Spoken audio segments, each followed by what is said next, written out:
Imagine a king so convinced he was made of glass that he refused to be touched, fearing he might shatter into 1,000 pieces. This isn't fiction.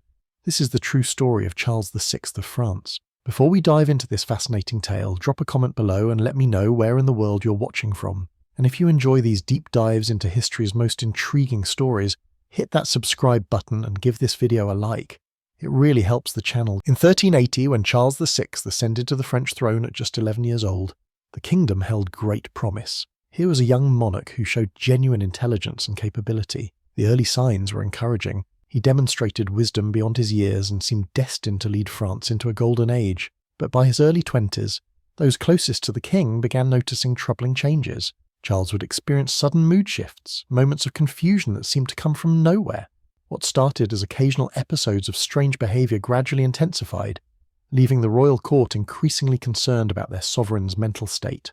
Then came January 28, 1393, a date that would forever alter the course of French history. The occasion was a wedding celebration for one of Queen Isabeau's ladies-in-waiting.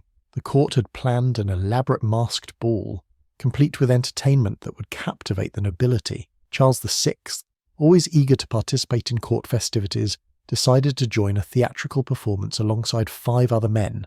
Their costume choice would prove catastrophic. The 6 men dressed as wild men, mythical forest creatures popular in medieval entertainment. Their outfits consisted of linen sewn directly onto their bodies, then covered with pitch and resin to attach hair and create a primitive, otherworldly appearance. The costumes were striking, certainly, but they were also essentially human torches waiting to ignite. The performance began well enough. The 6 wild men danced and cavorted before the delighted audience, their unusual appearance drawing laughter and applause. But medieval celebrations often involved fire. Torches lined the halls, candles flickered on tables, and braziers provided warmth against the January cold. Louis of Orleans, the king's own brother, arrived late to the festivities. Curious about the identity of the mysterious performers, he approached with a torch, hoping to get a closer look at their faces through the disguise. What happened next unfolded in seconds but would haunt Charles VI for the rest of his life. The flame caught one of the costumes, and within moments the resin-soaked linen erupted into an inferno. The fire spread rapidly from man to man. 4 of the 6 performers died in agony, their screams echoing through the grand hall as courtiers watched in horror. Charles VI survived only because the Duchess of Berry acted with remarkable presence of mind. Recognizing the king beneath his disguise, she threw her heavy gown over him and shielded him with her own body, smothering the flames before they could fully take hold. The Bal des Ardents, as this tragedy came to be known, marked a turning point in the king's mental decline. Contemporary chroniclers like Jean Froissart and the monk of Saint-Denis documented the profound change in Charles VI following this traumatic event.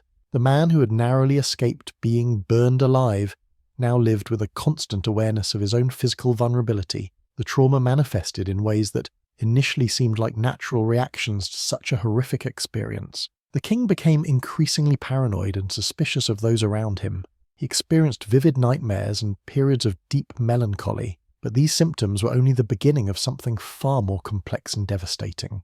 What emerged from the ashes of that January night was more than just trauma. It was the foundation for a delusion so profound that it would render the King of France virtually incapable of ruling his kingdom. The man who had nearly been consumed by fire would soon become convinced that his very body was made of the most fragile material imaginable. The stage was set for one of history's most unusual and tragic royal afflictions, one that would not only destroy a king's mind, but threaten the very survival of medieval France. The trauma of the Bal des Ardents had planted a seed of vulnerability in Charles VI's mind, but what grew from it was unlike anything the medieval world had ever witnessed in a reigning monarch. Within months of the fire, the king's behaviour shifted dramatically. Court observers noted that his episodes of confusion were becoming more frequent and more severe, but it was the nature of his delusion that truly set Charles VI apart in the annals of history. The king became utterly convinced that his body, or significant parts of it, was made of glass. This wasn't a fleeting thought or a metaphorical expression of fragility. For Charles VI, this was absolute reality. Contemporary accounts from the monk of Saint-Denis in his Chronica Caroli VI describe a monarch who lived in constant terror of his own destruction, believing that the slightest impact could shatter him into countless fragments. The practical effects of this delusion transformed the daily life of the French court in extraordinary ways. Charles would remain motionless for hours, sometimes days, refusing to move from his position. His reasoning was terrifyingly logical within the framework of his condition. Movement meant risk, and risk meant potential breakage. When the king did consent to move, elaborate precautions became necessary. Royal tailors received unusual commissions. They were tasked with creating specially reinforced clothing designed to protect their sovereign from imagined fragility. These garments featured heavy padding, multiple layers of fabric, and reinforced sections that the king believed would cushion any potential impact. Physical contact became nearly impossible. Courtiers learned to approach their monarch with extreme caution, if at all. The king's servants developed new protocols for attending to his needs. Everything had to be done at a distance, with the utmost care to avoid any accidental touch that might, in the king's mind, cause him to splinter like dropped crystal. Even sound became a threat in Charles VI's distorted perception. He believed that loud noises could cause vibrations strong enough to crack his glass body. Court musicians adjusted their performances, playing more softly when the king was present. Conversations dropped to whispers in his vicinity. The grand halls of the royal palaces, once filled with the robust sounds of medieval court life, became eerily quiet spaces where everyone moved with the careful deliberation of people walking through a house of mirrors. Meals presented their own unique challenges. The king approached eating and drinking with extreme caution, convinced that the wrong movement or too much pressure could cause internal damage to his glass organs. What should have been simple, daily activities became elaborate exercises in self-preservation. Perhaps most heartbreaking of all were the king's periods of deep melancholia. Between episodes of his glass delusion, Charles sometimes experienced moments of clarity where he seemed to understand the severity of his condition. These brief intervals of lucidity only added to his suffering as he grappled with the knowledge that his mind was betraying both himself and his kingdom. The monk of Saint Denis recorded that during one such clear moment, the king wept openly, not from physical pain but from the profound isolation his condition created. Here was a man who had once commanded armies and governed a great nation, now trapped within the confines of an impossible belief that made normal human interaction nearly impossible. Contemporary physicians and scholars had no framework for understanding what we might recognize today as a complex psychological condition. They attributed the king's state to everything from divine punishment to an imbalance of bodily humours, but none of their treatments proved effective. The glass delusion itself wasn't unique to Charles VI. Medical texts from the period describe other cases of people believing themselves to be made of glass. But never before had this condition afflicted someone whose mental state held such profound consequences for an entire nation. As Charles VI retreated further into his fragile world, the kingdom he was meant to govern began to crack under the pressure of absent leadership.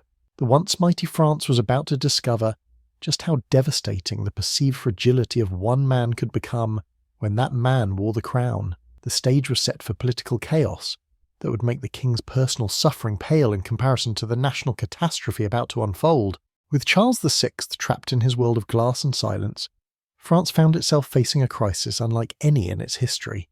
A kingdom cannot function without effective leadership, and the power vacuum left by the king's condition created opportunities that ambitious nobles were quick to exploit. The most immediate consequence was the rise of competing factions within the French court. With the king unable to make coherent decisions or maintain control over his nobles, two powerful groups emerged to fill the void. On one side stood Louis of Orleans, the king's younger brother, ironically the same man whose torch had sparked the Bal des Ardents tragedy. Opposing him were the Dukes of Burgundy, first Philip the Bold, and later his son John the Fearless. What began as political manoeuvring quickly escalated into something far more dangerous. These weren't mere court disagreements over policy. They were fundamental power struggles for control of the French crown. Each faction claimed to act in the king's best interests, but their true motivations centered on securing their own influence over the realm. The situation reached a breaking point in 1407 when Louis of Orleans was assassinated on the orders of John the Fearless. This single act of violence shattered any remaining unity in the French nobility and launched what historians call the Armagnac-Burgundian Civil War, a devastating conflict that would rage for nearly 3 decades. Contemporary chroniclers watched in dismay as France tore itself apart. The monk of Saint Denis wrote despairingly about how the king's illness had opened the door to such destruction, noting that the same nobles who should have been protecting the realm were instead destroying it from within. While France descended into civil war, England's Henry V recognised an unprecedented opportunity. The 100 Years' War had been dormant for years, but French disunity presented the perfect moment to renew English claims to the French throne. Henry began preparing for an invasion, knowing that a divided France would struggle to mount an effective defence. His calculation proved devastatingly accurate. In 1415, at the Battle of Agincourt, Henry V's army achieved one of the most famous victories in military history. The French forces, weakened by internal division and lacking coordinated leadership, suffered a catastrophic defeat. Thousands of French nobles died on the battlefield, including many who might have provided the stable leadership France desperately needed. The aftermath of Agincourt revealed just how far France had fallen.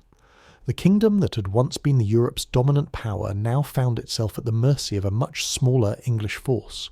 The very nobles who had been fighting each other for control of the crown discovered there might soon be no crown left to control. The ultimate humiliation came in 1420 with the Treaty of Troyes. This agreement, signed by Charles VI during one of his more lucid periods, but clearly under enormous pressure, effectively disinherited his own son, the Dauphin. The treaty recognised Henry V as regent of France and heir to the French throne, meaning that upon Charles VI's death, England and France would be united under English rule. For a proud nation that had spent centuries building its independence and cultural identity, the Treaty of Troyes represented an almost unthinkable surrender. The kingdom of Charlemagne and Philip Augustus was on the verge of becoming an English province.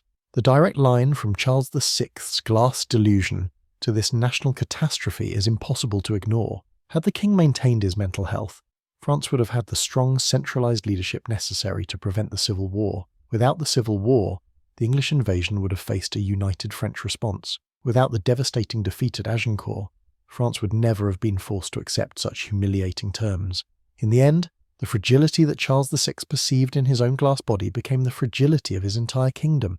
A single man's personal struggle with trauma and mental illness had cascaded into political chaos, military disaster, and national humiliation.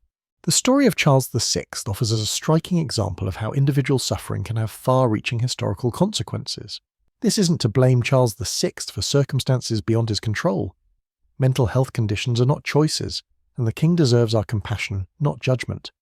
Rather, his story illustrates how interconnected medieval society truly was, where the well-being of a single person at the top could determine the fate of millions.